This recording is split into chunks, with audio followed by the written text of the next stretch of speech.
ಚೂಡಾಮಣಿಯನ್ನು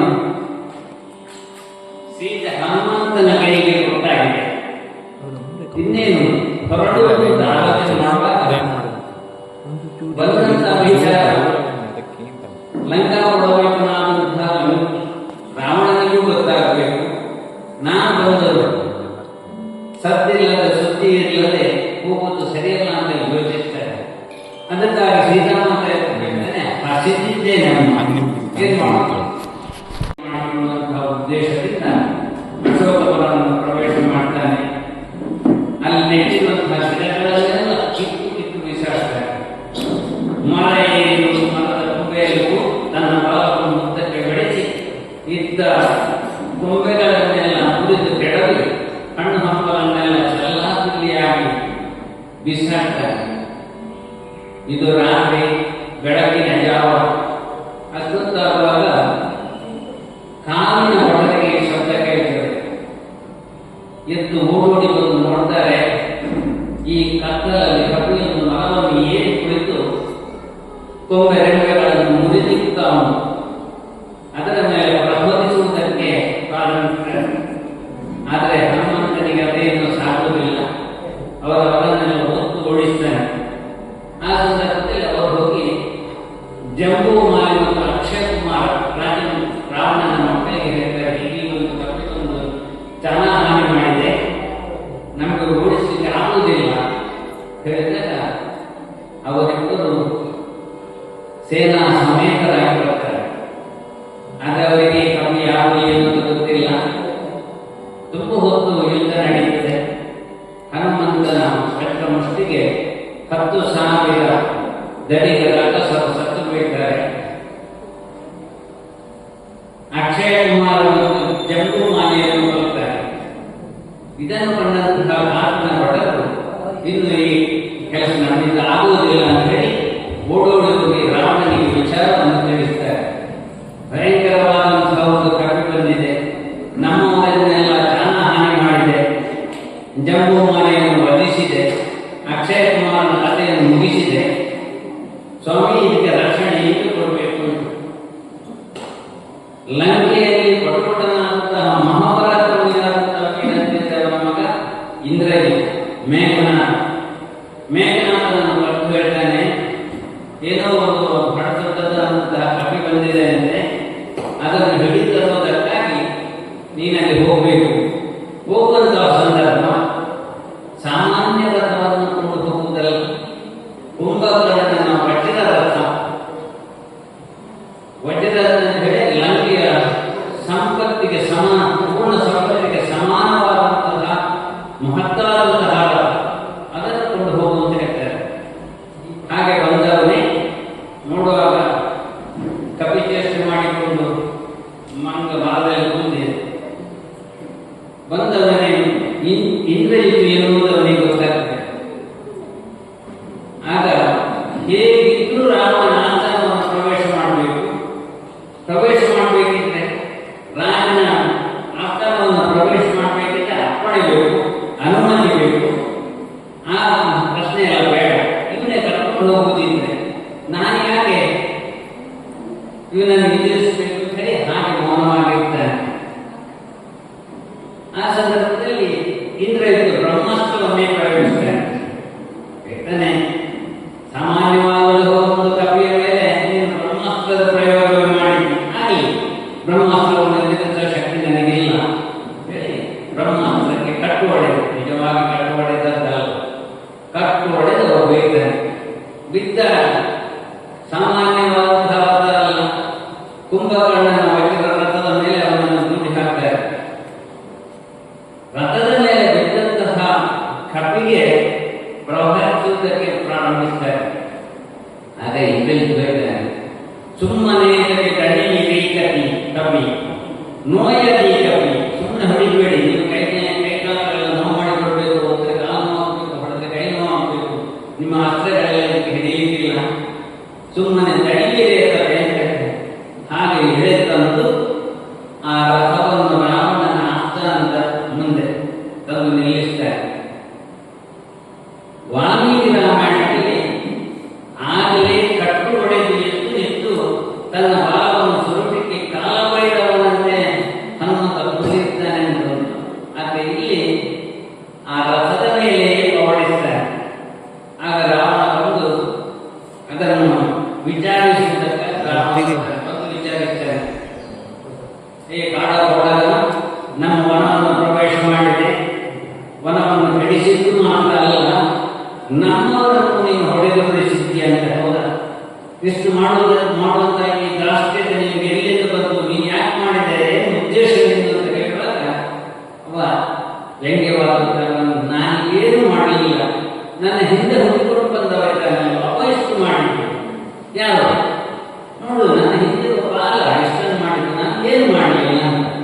ಈ ವ್ಯಂಗ್ಯವಾದ ನುಡಿಯನ್ನು ಕೇಳಿದಾಗ ರಾವಣನಿಗೆ ಸಿಟ್ಟು ಬರ್ತದೆ. ಅವ ಹೇಳ್ತಾನೆ, ಅವನ ಬಾಲ ಎಷ್ಟು ಮಾಡಿದ್ದವ, ಅದಕ್ಕೆ ಬೆಂಕಿ ಕೊಡ್ಬೇಕು, ತಂದಿರಿ, ಬಟ್ಟೆಗಳನ್ನು ತಂದಿರಿ ಹೇಳಿ ಕಥೆಯನ್ನು ಶುರು ಮಾಡ್ತಾರೆ. ಈ ಕಥೆ ಇಲ್ಲಿಂದ ವಾಲ್ಮೀಕಿ ಮಕ್ಕಳಿಗೆ ಹೇಳ್ತಾ ಇದ್ದಾರೆ. ಕೇಳಿದೆ ಕುಶಲ ಪ್ರವಾಹ,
ಇಷ್ಟೆಲ್ಲ ಮಾಡಿದಂತಹ ಇಷ್ಟು ವ್ಯಂಗ್ಯವಾಗಿ ಆಡ್ತಿದ್ದಾನೆ. ಆ ಬಾಲಕ್ಕೆ ಬಟ್ಟೆಯನ್ನು ಸುತ್ತಿ ತೈಲವನ್ನು ಎರೆದು ಬೆಂಕಿಯನ್ನು ಹಚ್ಚುವಂತಹ ಉದ್ದೇಶದಿಂದ ಬಾಲಕ್ಕೆ ಬಟ್ಟೆಯನ್ನು ಸುತ್ತಿ ತೈಲವನ್ನು ಎರೆದು ಅಂತ ಹೇಳ್ತಾನೆ. ಆಗಲೇ ಬೆಳಿಗ್ಗೆ ಆಗಲಿಲ್ಲ. ಕೈ ದೀಪವನ್ನು ಹಿಡಿದುಕೊಂಡಂತಹ ರಾಕ್ಷಸರೆಲ್ಲ ಓಡಿಕೊಂಡು ಅವನ ಬಾಲವನ್ನು ಸುತ್ತುವುದಕ್ಕಾಗಿ ಬಟ್ಟೆಯನ್ನು ತರ್ತಾರೆ, ಬಾಲವನ್ನು ಸುತ್ತಾರೆ. ಸುತ್ತುತ್ತಿದ್ದ ಹಾಗೆ ಬೆಳೆಯುವುದಕ್ಕೆ ಪ್ರಾರಂಭವಾಗುತ್ತದೆ. ಸುತ್ತಿ ಸುತ್ತಲು ಬೆಳೆಯುತ್ತಿದ್ದುದು, ಸುತ್ತ ಸುತ್ತಲೂ ಬೆಳೆಯುತ್ತಿದ್ದು, 10,100 ಕದ್ವಿಗೋತ್ರ ಪರಿಧಿಯ ಪರಿವೃದ್ಧಿಯಲ್ಲಿ ಸೀರೆಗಳ ಸುತ್ತುತ್ತಿದ್ದರು, ಬೆಳೆಯುತ್ತಿದ್ದುದು, ಸೀರೆಗಳ ಸುತ್ತುತ್ತಿದ್ದರು, ಬೆಳೆಯುತ್ತಿದ್ದು, ಹೊತ್ತು ಹೊತ್ತಿಗೆ ನೋಡ ನೋಡಲು ಅಸುರವಲ್ಲಭನ ಕಂಗಳಿಗೆ ಕೌತುಕವಾಯಿತು.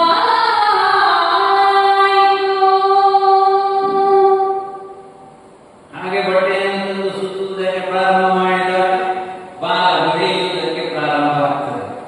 ಬಾಲ ಬೆಳೆಯುವುದು ಹೇಗೆ? ಬಾಲನೇ ಅಲ್ಲ, ಹನುಮಂತನಿಗೆ ಅಂತಹ ಒಂದು ಸ್ಥಿತಿ ಇದೆ, ಅಂತಹ ಒಂದು ಶಕ್ತಿ ಇದೆ.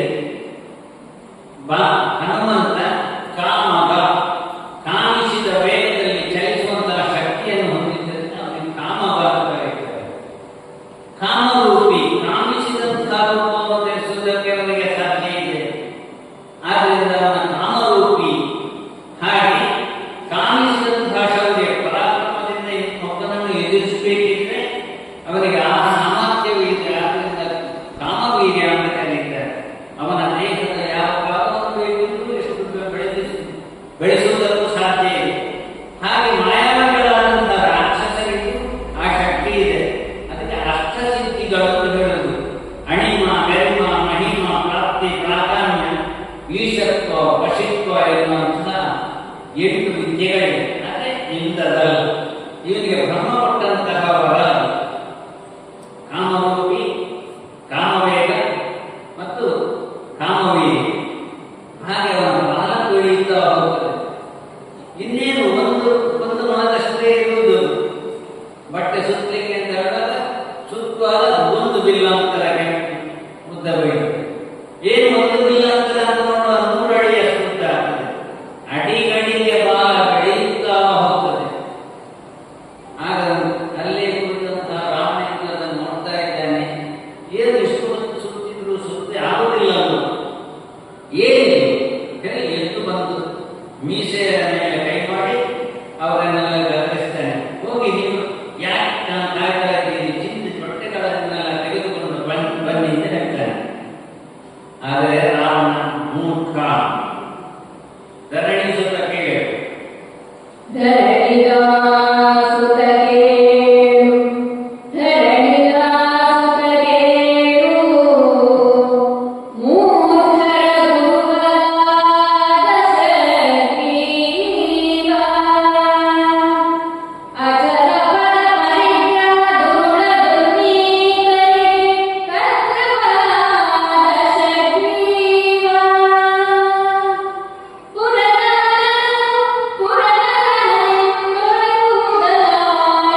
ಹುಚ್ಚನಂತ ಗುದ್ದಲಿ ಕೊಟ್ಟರೆ ಏನಾಗ್ತಿದೆ, ಎಲ್ಲಿ ಅಗಿಬೇಕು ಅನ್ನೋದು ಗೊತ್ತಿಲ್ಲ, ಮೆಟ್ಟಲನ್ನು ನೇಗೊಂದು ಆಗಿರ್ಬೋದು, ಗೋಡೆಗೆ ಗುದ್ದಲಿ ಹಾಕಬಹುದು.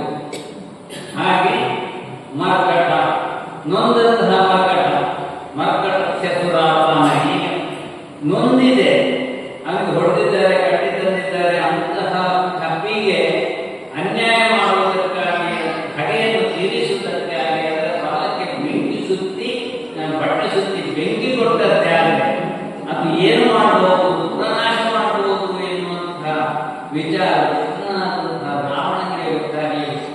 ಈಗ ಅದು ಈ ನಡತೆ ದೇವರನ್ನು ತಿಳಿಯಲಿ. ಹಾಗೆ ಸುತ್ತಿರಿ, ಬಟ್ಟೆಗಳನ್ನೆಲ್ಲ ಸುತ್ತಿ ಎಣ್ಣೆಗಳನ್ನು ಹೊಯ್ಯಿರಿ ಅಂತ ಹೇಳ್ತಾರೆ. ಎಷ್ಟು ಎಣ್ಣೆ ಹೊಯ್ದು ಸಾಕಾಗುವುದಿಲ್ಲ, ಎಣ್ಣೆ ಕುಡಿದು ಹೊಯ್ದು ಅಂತ ಹೇಳುವಾಗ ಒಡೆಯುವ ಕಣಜಗಳ, ಒಡೆಯುವ ಕಣಜಗಳನ್ನು ಎಣ್ಣೆಯನ್ನು ಅಡಗಿರೋ, ಸೀರೆಗಳ ದಂಡನ್ನು ಬಿಡಿಸಿರೋ, ಕೈಗಳಲ್ಲಿ ಕೈಗುಡಿಸಿರೋ. ಒಡೆಯುವ ಕಣಜಗಳನ್ನು ಎಣ್ಣೆಯನ್ನು ಅಡಗಿರೋ, ಸೀರೆಗಳ ದಂಡನ್ನು ಬಿಡಿಸಿರೋ, ಕೈಗಳಲ್ಲಿ ಕೈಗುಡಿಸಿರೋ. ತಡದೇನು ಬೇಗಿರುತ್ತ ಜಡಿಯ ಜಡಿತೆಗಳಿಂದ ಕಸರು ತೈಲಾಂಬರದಲ್ಲಿ ಈತನ ಇಳಿಯ ಬಾಲಕ ಸುತ್ತಿದರು ಲಕ್ಷ ಸಂಖ್ಯೆಯಲ್ಲಿ. ಎಣ್ಣೆ ತೀರಿ ಹೋಗಿದೆ ಅಂತ ಹೇಳುವಾಗ ಏನು ನೋಡ್ತಿದ್ದೀರಾ? ಅರಮನೆಯ ಕೋಣೆಗಳಲ್ಲಿ ಅಲ್ಲಿ ಕಡಜಗಳಲ್ಲಿ ಇರುವಂತಹ ಎಣ್ಣೆಗಳನ್ನೆಲ್ಲ ತನ್ನಿ, ಚಿಂದಿ ಬಟ್ಟೆಗಳನ್ನೆಲ್ಲ ತನ್ನಿ ಸುತ್ತಿ ಅಂತ ಹೇಳಿದೆ. ಚಿಂದಿ ಬಟ್ಟೆಗಳೆಲ್ಲ ಮುಗಿದು ಎಣ್ಣೆಯ ಬಾಂಡೆಗಳನ್ನು ತಂದ್ರೆ ಬಾಂಡೆಗಳಿಂದ ಸುರಿದಂತಹ ಎಣ್ಣೆ ಸಾಕಾಗಲಿಲ್ಲ. ಇವರಿಗೆಲ್ಲ ತಲೆಬಿಸಿ ಶುರುವಾಯಿತು. ಏನು ಮಾಡೋದು ಅಂತ ಯೋಚನೆ ಮಾಡುವಾಗ ರಾವಣ ಗದರಿಸುವುದಕ್ಕೆ ಪ್ರಾರಂಭಿಸ್ತಾನೆ. ಏನು ಯೋಚನೆ ಮಾಡ್ತೀರಾ? ತನ್ನಿರಿ, ತೀರಿದವು ಹಳೆ ಸೀರೆಗಳೆಲ್ಲ ತೀರಿದವು. ತೀರಿದವು ಹಳೆ ಸೀರೆಗಳು, ವಸ್ತ್ರಾಧಾರದ ಅಖಿಲಾಂಬರದ ಹೊರೆಗಳ ಸಾರ ಸವೆದವು. ಅಸುರರ ಕಣಜ ಕೊಟ್ಟಿಗೆ ಇಲ್ಲದ ತೈಲಘೃತ ಭಾಂಡಗಳು. ಊರ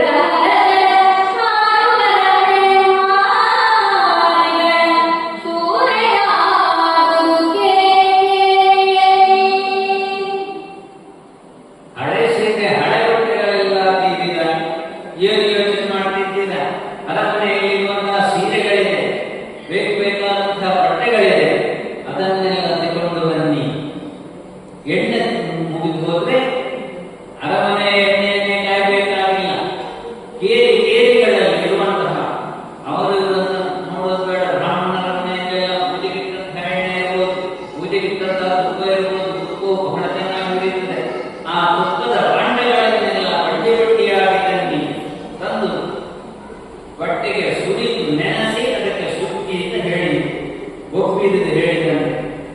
ಆಗ ರಾಕ್ಷಸರೆಲ್ಲ ಕೇರಿಗಳಲ್ಲಿ ಹೋಗಿ ಸಿಕ್ಕಂತಹ ಬಟ್ಟೆಗಳನ್ನು, ಕೊಡವೆ, ತುಪ್ಪ, ಎಣ್ಣೆಗಳನ್ನು ತಂದು ಹನುಮಂತನ ಬಾಲಕ್ಕೆ ಸುರಿದು ಸುತ್ತಲಿಕ್ಕೆ ಶುರು ಮಾಡಿದರು. ಸಾಕಾಗಲಿಲ್ಲ, ಎಲ್ಲ ಹೋಯ್ತು. ಏನು ಮಾಡುವುದಿಲ್ಲ. ಆಗ ರಾವಣ ಯೋಚಿಸುವುದು ಬೇಡ, ನನ್ನ ಅಂತಃಪುರದ ಕಡೆ ಹೋಗಿ ಎಲ್ಲಿದೆ ಪಟ್ಟಾವಳಿ, ಸುರಪತಿ ಕೊಟ್ಟ ಕೈಗಾಣಿಕೆಯ ಬಟ್ಟೆ ಪಟ್ಟಾವಳಿ ವಸ್ತ್ರ, ಧನಪತಿ ಮುಟ್ಟಿ ಬರೆಸಿದ ಚೀನಾಂಬರ. ಸುರಪತಿ ಕೊಟ್ಟ ಕೈಗಾಣಿಕೆಯ ಬಟ್ಟೆ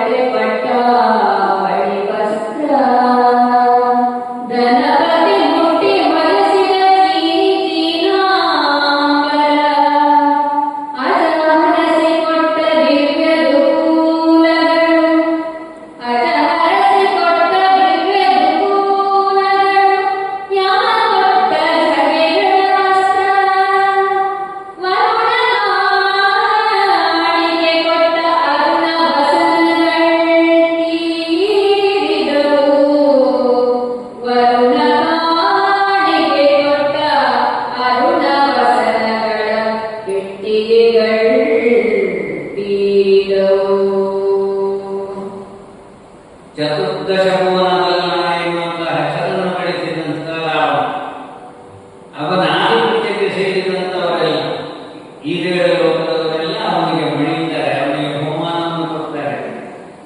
ಇಂದ್ರನೇ ಇವನಿಗೆ ಯುದ್ಧದಲ್ಲಿ ಸೋತು ಅವನಿಗೆ ಬೇಕು ಬೇಕಾದಂತಹ ಪಟ್ಟ ಸೀರೆಗಳನ್ನೆಲ್ಲ ಕೊಟ್ಟಿದ್ದಾನೆ ಉಡುಗೊರೆಯಾಗಿ. ಆ ಉಡುಗೊರೆಯ ಪಟ್ಟ ಸೀರೆಗಳನ್ನು ತನ್ನಿ. ಅಷ್ಟೇ ಅಲ್ಲ, ಯಮ ಕೊಟ್ಟಂತಹ ಸೀರೆ ನಿಲುವಂಗಿ ಇದೆ, ನನ್ನ ಕೋಣೆಯಲ್ಲಿ ನನ್ನ ಪೆಟ್ಟಿಗೆಯಲ್ಲಿ ನಿಲುವಂಗಿ ಇದೆ, ಅದನ್ನು ತನ್ನಿ. ಯಮ ಕೊಟ್ಟಂತಹ ಚೀನಿ ಬಟ್ಟೆ ಇದೆ, ಚೀನಿ ನಮ್ಮ ಈ ಚೀನ ಅಲ್ಲ, ಆ ಚೀನಿ ಬಟ್ಟೆ ಎನ್ನುವಂತಹ ಬಟ್ಟೆಗೆ ವಿಶೇಷವಾದಂತಹ ಒಂದು ಹೆಸರಿದೆ, ಆ ಬಟ್ಟೆಯನ್ನು ತನ್ನಿ. ಅಷ್ಟು ಮಾತ್ರ ವರ್ಣ ಕೊಟ್ಟಂತಹ ಕೆಂಪಾದಂತಹ ನಿಲುವಂಗಿ ಇದೆ ನನಗೆ, ಅದನ್ನೆಲ್ಲ ತನ್ನಿ ತಂದು ಕತ್ತಿಯ ಬಾಲಕ್ಕೆ ಸುತ್ತಿ ಅಂತ ಹೇಳಿ ಆಜ್ಞೆ ಮಾಡ್ತಾನೆ. ಅದನ್ನೆಲ್ಲ ತಂದು ಸುತ್ತಿದ್ರು ಬಾಲ ಬೆಳೆಯುವುದು ನಿಲ್ಲಿಲ್ಲ, ಬಾಲ ಬೆಳೀತಾ ಇದೆ. ಉಡುವ ಸೀರೆಗಳು ಬಂದು ಉಡುವ ಸೀರೆಗಳು ಉಡುವ ಸೀರೆಗಳು ಉಳಿಗೆ ಬಂದವು, ಬಡವುವಿನವು ಸಮರ್ಥರೆನ್ನದೆ ಮೊರೆಬಲು ಮಾತುರೊಳಗೆ. ಉಡುವ ಸೀರೆಗಳು ಉಳಿಗೆ ಬಂದವು, ಬಡವುವಿನವು ಸಮರ್ಥರೆನ್ನದೆ ಮೊರೆಬಲು ಮಾತುರೊಳಗೆ.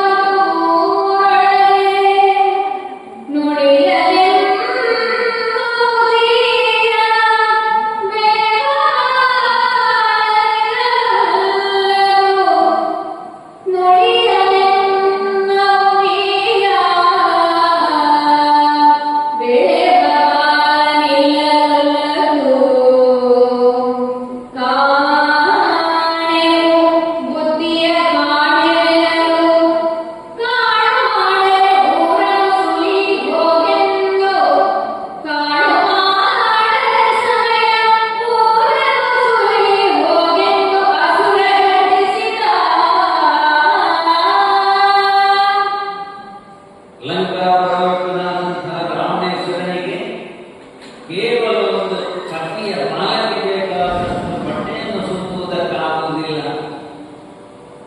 ಆ ಬಟ್ಟೆಯನ್ನು ನೆನೆಸುವುದಕ್ಕೆ ಬೇಕಾದಂತಹ ಎಣ್ಣೆಯನ್ನು ಒದಗಿಸುವುದಕ್ಕಾಗುವುದಿಲ್ಲ ಅಂತ ಹೇಳಿದ್ರೆ ಬಹಳ ಒಂದು ಅಪಮರ್ಯಾದೆ ಆಗುತ್ತೆ. ಆದ್ದರಿಂದ ನೀವು ಯೋಚನೆ ಮಾಡಬೇಡಿ, ಹುಟ್ಟಂತಹ ಸೀರೆಗಳನ್ನೆಲ್ಲ ಬಿಟ್ಟು ಬಾಕಿ ಉಳಿದದ್ದನ್ನೆಲ್ಲ ಹಿಡಿದು ತನ್ನಿ ಅಂತ ಹೇಳಿ ಆಜ್ಞಾಪಿಸ್ತಾರೆ. ರಾಕ್ಷಸರೆಲ್ಲ ಕೇರಿಗಳಲ್ಲಿ ಬೀದಿಗಳಲ್ಲಿ ಸುತ್ತಿ ಎಲ್ಲ ಮನೆಯನ್ನೆಲ್ಲ ನೋಡಿ ಅಲ್ಲಿಂದ ಇದ್ದ ಬಟ್ಟೆಗಳನ್ನೆಲ್ಲ ಹಾಕ್ತಾರೆ. ಇಷ್ಟು ಬಟ್ಟೆಗಳನ್ನು ತಂದು ಸುತ್ತಿದ್ರು, ಇಷ್ಟು ಎಣ್ಣೆಗಳನ್ನು ಸುರಿದು ಬಾಲವನ್ನು ಪೂರ್ತಿಯಾಗಿ ಸುತ್ತುವುದಕ್ಕಾಗುವುದಿಲ್ಲ. ಆಗ ಮತ್ತು ಸಿಟ್ಟು ಬರ್ತದೆ. ಯೋಚನೆ ಮಾಡಬೇಡಿ, ಇದು ನಮ್ಮ ಮರ್ಯಾದೆಯ ಪ್ರಶ್ನೆ, ಲಂಕಾಧಿಪತಿಯ ಮರ್ಯಾದೆಯ ಪ್ರಶ್ನೆ. ಅದಕ್ಕಾಗಿ ಯೋಚಿಸುವುದು ಬೇಡ. ಹುಟ್ಟ ಬಟ್ಟೆಯನ್ನಾದರೂ ತೆಗೆದುಕೊಂಡು ಬನ್ನಿ, ಎಳೆದು ಬನ್ನಿ ಅಂತ ಹೇಳಿ ಆಜ್ಞೆ ಮಾಡ್ತಾನೆ. ಇದನ್ನು ಕೇಳಿದಾಗ ಹನುಮಂತನಿಗೆ ಒಮ್ಮೆಗೆ ತುಂಬಾ ಬೇಸರ ಆಗ್ತದೆ. ಏನು ಯೋಚನೆ ಮಾಡಿದೆ? ಬಂಡನೀಕಳ ಭಂಡನಿಗಳನ್ನು ಲೋಕದ ಭಂಡನಿಗೆ ಗುರುವಾಯಿವನು, ನಾಡು ರಸಿಕರ ಕಂಡಿಯನಾಯಿವನು. ಬಾಲರೆ ಸಾಕಿನ್ನು ಬೆಳೆಯದಿರು, ಬಾಲರೆ ಸಾಕಿನ್ನು ಬೆಳೆಯದಿರು, ಸಾಕಿನ್ನು ಬೆಳೆಯದಿರು, ಕಂಡವರ ಸುಲಿಯದಿರ ಬಂಡತನದವರಲ್ಲನ, ಕೈಕೊಂಡ ಕೆಲಸದ ಕಡೆಯ ನಿನಗಿನ್ನು ಅರುಹರೇನೆಂದ. ಈ ಮಾತು ಹನುಮಂತನೇ ಕೇಳಿದಾಗ ತುಂಬಾ ಬೇಸರ. ಲಜ್ಜೆಗೇಡಿಯಾದಂತಹ ರಾವಣ ಹುಟ್ಟ ಸೀರೆಯನ್ನು ಹುಟ್ಟ ಬಟ್ಟೆಯನ್ನು ಎಳೆದು ನಿಂತರೆ ಆಜ್ಞೆ ಮಾಡ್ತಾನೆ. ರಾಜಾಜ್ಞೆಯನ್ನು ಮೀರಿ ನಡೆಯುವುದಕ್ಕಾಗುವುದಿಲ್ಲ ಅಂತ ಹೇಳಿ ರಾಜಪಟದಲ್ಲಿ ಹೋಗಿ ಹುಟ್ಟದ ಬಟ್ಟೆಯನ್ನು ಸೆಳೆದು ತಂದರೆ ಎಂಥ ಲಜ್ಜೆಗೇಡಿತನ ಇದು. ನಾವು ಅಂತವರಲ್ಲ.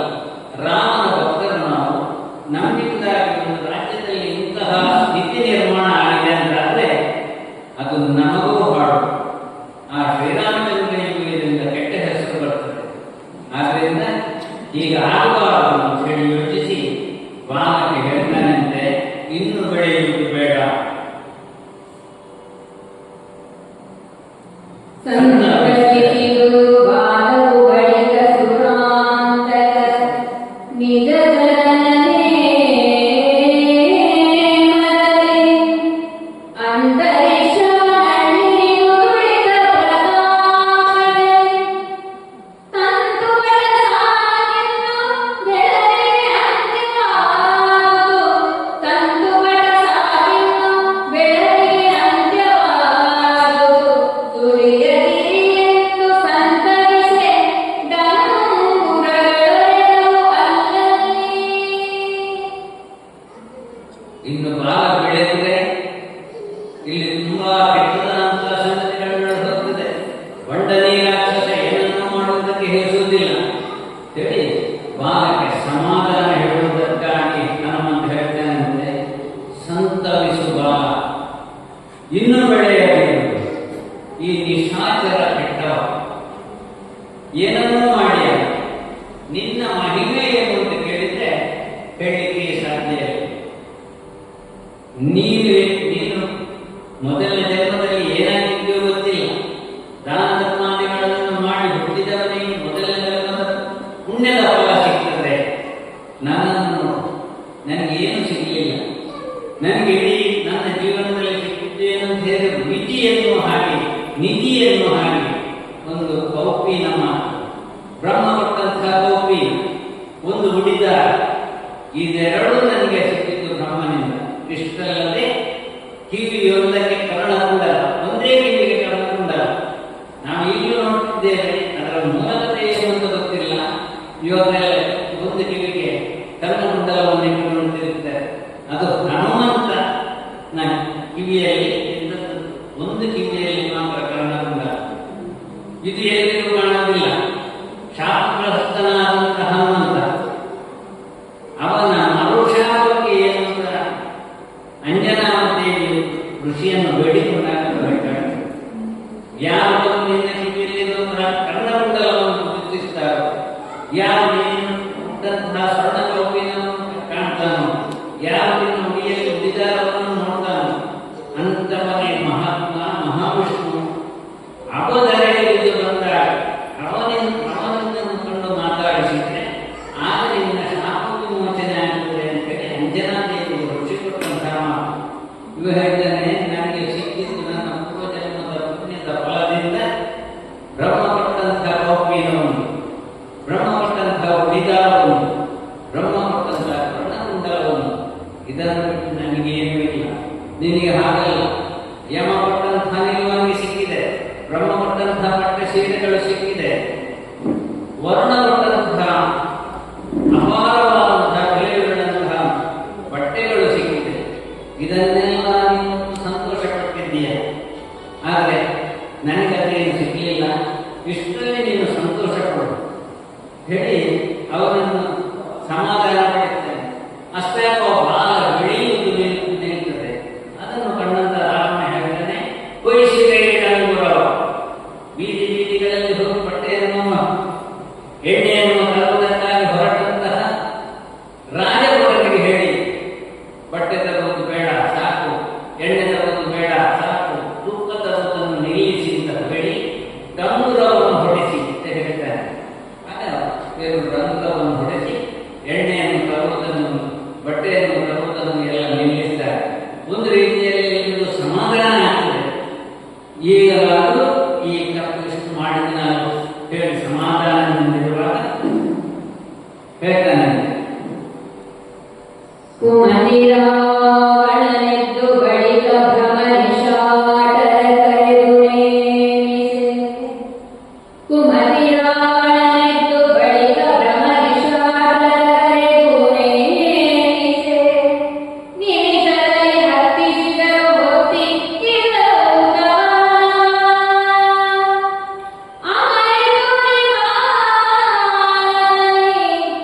ಅಮರಿದುರಿ ಬಾಲದಲ್ಲಿ ರಘುರಮಣ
ಇನ್ಯಾಕೆ ತರ ಬೆಂಕಿ ಕೊಡಿ ಅಂತ ಹೇಳ್ತಾರೆ.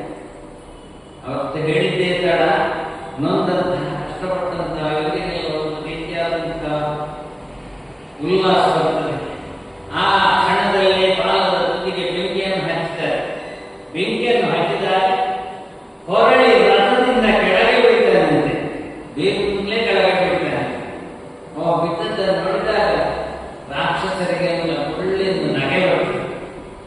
ರಾಕ್ಷಸರ ಬಾಯಿಯಿಂದ ರಾವಣ ಈಗ ಎರಡು ಕೆನ್ನೆಗಳಲ್ಲಿ ಬಾಯಿಯಲ್ಲಿ ತುಂಬಿಸಿಕೊಂಡಂತಹ ತಾಂಬೂಲ ಹೊರಗೆ ಬಿಡುತ್ತದಂತೆ. ನಗುವುದಕ್ಕೆ ಪ್ರಾರಂಭಿಸ್ತಾನೆ. ಈಗ ಹೇಳಿದೆಯಲ್ಲ, ನಿನ್ನ ಹಿಂದೆ ಹುಟ್ಟಿದವ ನಿನ್ನ ತಮ್ಮ ಎಷ್ಟೆಲ್ಲ ಮಾಡಿದ್ದಾನೆ ಅಂತ ಅನುಭವಿಸಲಿ ಅವ ಅಂತ ಹೇಳಿ ನಗುವುದಕ್ಕೆ ಪ್ರಾರಂಭಿಸ್ತಾರೆ. ಅಷ್ಟು ಮಾತ್ರ ಅಲ್ಲ, ಇವನನ್ನು ಹೀಗೆ ಬಿಡುವುದಲ್ಲ, ಊರುಳಿತಾನ. ಊರುಳಿ